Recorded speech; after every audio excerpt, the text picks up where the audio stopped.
I think I'm losing my mind. Assalamualaikum warahmatullahi wabarakatuh. Kami dari kelompok 6 mata kuliah Sistem Informasi Manajemen akan mempresentasikan materi tentang komunikasi data. Sebelumnya, perkenalkan nama saya Nana Mariska dan ada teman saya yang bernama Dian Kusuma Dewi. Yang pertama akan dipresentasikan oleh saya, komunikasi data. Data merupakan bahan yang akan diolah menjadi suatu bentuk yang lebih berguna dan lebih mempunyai arti.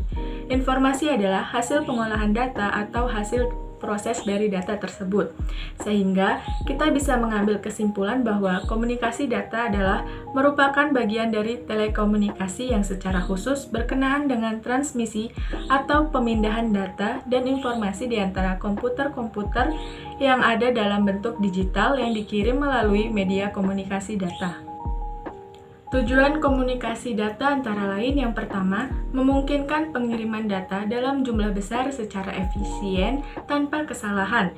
Yang kedua, memungkinkan penggunaan sistem komputer dan peralatan pendukungnya dari jauh. Yang ketiga, memungkinkan penggunaan sistem komputer secara terpusat maupun secara tersebar sehingga mendukung manajemen dalam hal kontrol, baik sentralisasi maupun desentralisasi. Yang keempat, mempermudah kemungkinan pengelolaan dan pengaturan data yang ada dalam berbagai macam sistem komputer. Yang kelima, mengurangi waktu untuk pengelolaan data. Yang keenam, mendapat data langsung dari sumbernya. Yang ketujuh, mempercepat penyebaran informasi. Komponen dasar sistem komunikasi data. Dalam proses komunikasi data dari satu lokasi ke lokasi yang lain, harus ada minimal 3 unsur utama sistem, yaitu sumber data, media transmisi, dan penerima. Andaikan salah satu unsur tidak ada, maka komunikasi tidak dapat dilakukan. Secara garis besar, proses komunikasi data digambarkan berikut ini. Yang pertama, sumber data. Pengertian sumber data adalah unsur yang bertugas untuk mengirimkan informasi, misalkan terminal komputer.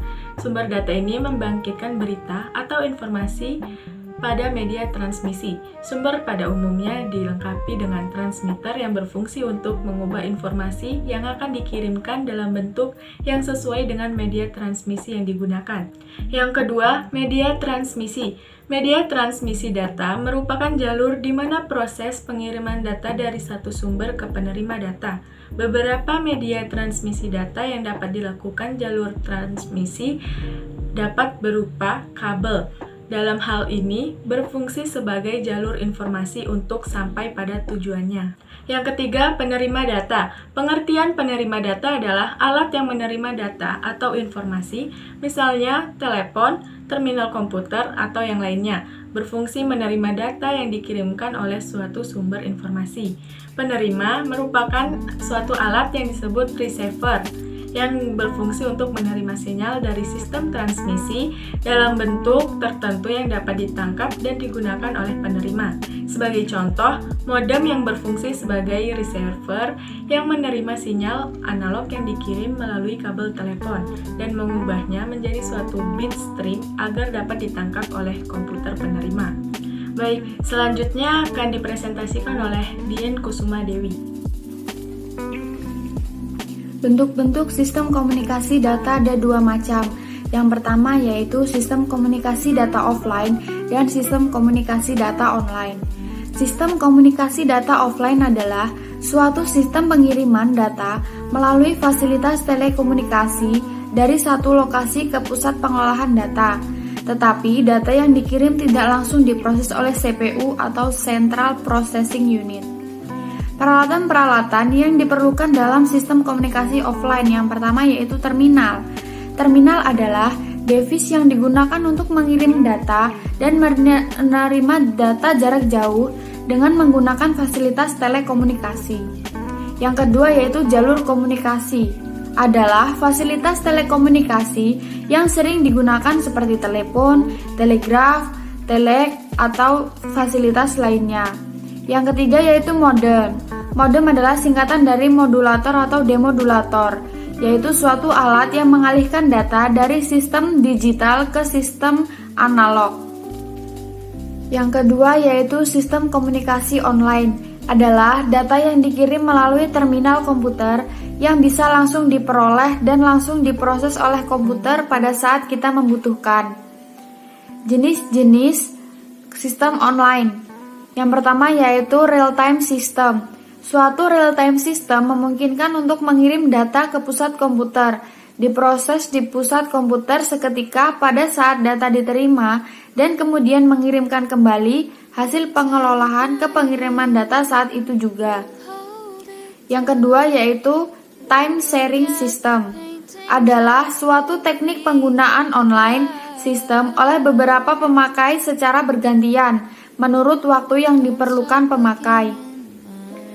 Yang ketiga yaitu Distributed Data Processing System, merupakan bentuk yang sering digunakan sebagai perkembangan dari Time Sharing System.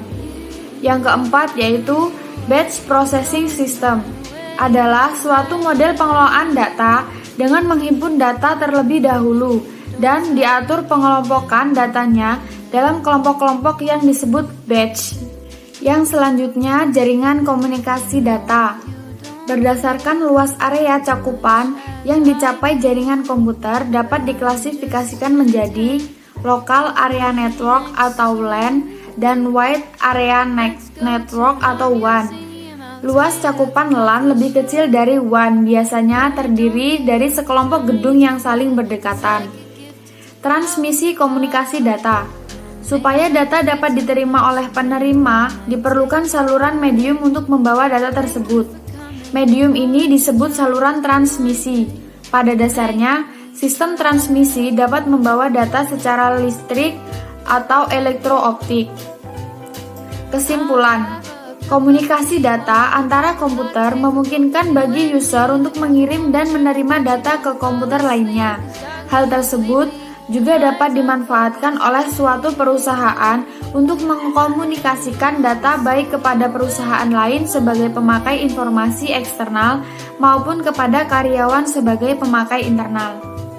Itulah yang dapat kami presentasikan, kurang dan lebihnya kami minta maaf. Terima kasih. Wassalamualaikum warahmatullahi wabarakatuh.